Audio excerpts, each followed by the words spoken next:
Fui entrevistado, uma boa entrevista eu fiz pra um jornalista, já ela vai sair. E quem é o marqueteiro? Eu falei, não existe marqueteiro no MBL. E não vejo com bom tom a ideia de algum pré-candidato nosso ter marqueteiro. E por quê? Eu acho que se você precisa de um marqueteiro para fazer a campanha, em essência, sua campanha é sobre mentira. Eu conheci marqueteiros, não é que são más pessoas. Boas pessoas, pessoas lidas. Em geral, os marqueteiros têm cultura, são inteligentes. Agora, se você, como pré-candidato, você precisa de um marqueteiro para te falar o que você tem a dizer, significa que você não é um candidato a nada. Significa que você não tem um projeto pro Brasil. Veja, qual é a função da minha pré-candidatura? Em última instância, ganhar a eleição? Lógico. Mas eu tenho que ganhar para implementar a minha agenda. E é uma agenda de Brasil que tem livros publicados. Então, minha função é divulgar uma agenda política de Brasil da melhor maneira possível. Pagando o preço por coisas que o cidadão eventualmente não vai concordar. Quando você contrata um marqueteiro e o marqueteiro diz o que você tem que falar, como você tem que se vestir, deixa eu entender. Então, você não é nada. Você é um produto genérico numa prateleira.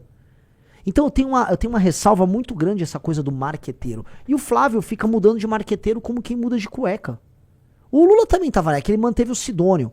Mas o Lula uma hora era o João Santana, antes era o Duda Mendonça. Eles ficam lá também pulando atrás de marqueteiro, como se isso fosse resolver alguma coisa.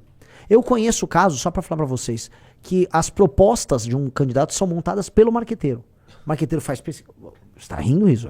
A gente sabe que é isso. Sim. Ou então o marqueteiro ele levanta assim, ele faz aquelas pesquisas quanti, que é aquelas pesquisas que pegam a opinião geral dos brasileiros. A preocupação brasileira é segurança, é corrupção. Aí ele vai lá e cria umas propostas lá sobre segurança e educação. E aí depois ele faz a quali, que aí ele bota um grupo de pessoas que se chama Focus Group dentro de uma sala, e aí eles botam vídeos e ficam discutindo sobre as preocupações daquele perfil eleitoral para ter conclusões, e aí ele cria as propostas do candidato e a campanha do candidato. É por isso que as campanhas dos candidatos são todas absolutamente genéricas.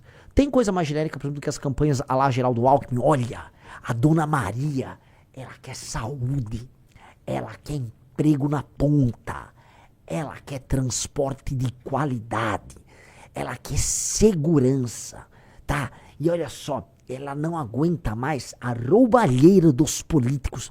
Isso é só platitude essencialmente genérica. Tá, me fala aí uma política de corte de gastos do governo que você vai ter que fazer que é impopular. Olha, nós vamos cortar aquilo que é desnecessário, igual a dona de casa faz quando ela tá com o orçamento apertado. Vai ter que no mês cortar um pouco da bolacha, tá? De uma visita às vezes no restaurante, mas tudo em prol da família ficar feliz. Esse é o discurso do marqueteiro. Eu tô fazendo tudo ao contrário. Eu acho que a nossa pré-candidatura, se ela vencer a eleição, ela vai reescrever o playbook eleitoral. E o que é reescrever o playbook eleitoral? Vamos falar a verdade o tempo todo. Eu fui hoje na Band, na Rádio Bandeirantes, e lá na Rádio Bandeirantes eu fui nessa linha. Um cara me perguntou, reforma fiscal, eu falei, ninguém vai falar que vai precisar desindexar aposentadoria e BPC do salário mínimo, que é altamente polêmico, que vai precisar fazer outra reforma da Previdência. Ninguém quer falar pro eleitor isso. Querem mentir pro eleitor, e eu vou falar. Olha como é libertador. Falei, galera. Tá dito. Sou contra esta PEC vagabunda do fim da escala 6x1, que é ilusão pro trabalhador. E daí? Falei, tá falado. Vai ter gente que não concorda, como no meu Instagram, né, que agora ele vem crescendo, então tem muita gente que não é missionário, tem gente que tá seguindo o pré-candidato Renan. Pô, Renan, discordo de você. Beleza, você discordou, mas você sabe minha opinião. Não tô mentindo pra você. Não é muito mais verdadeiro? E mais, eu acho que esses marqueteiros são meio chongos. A pessoa vai preferir um cara que fala uma opinião contrária na cara dela do que a pessoa que engane ela, porque as pessoas estão cansadas do político que apenas mente pra elas.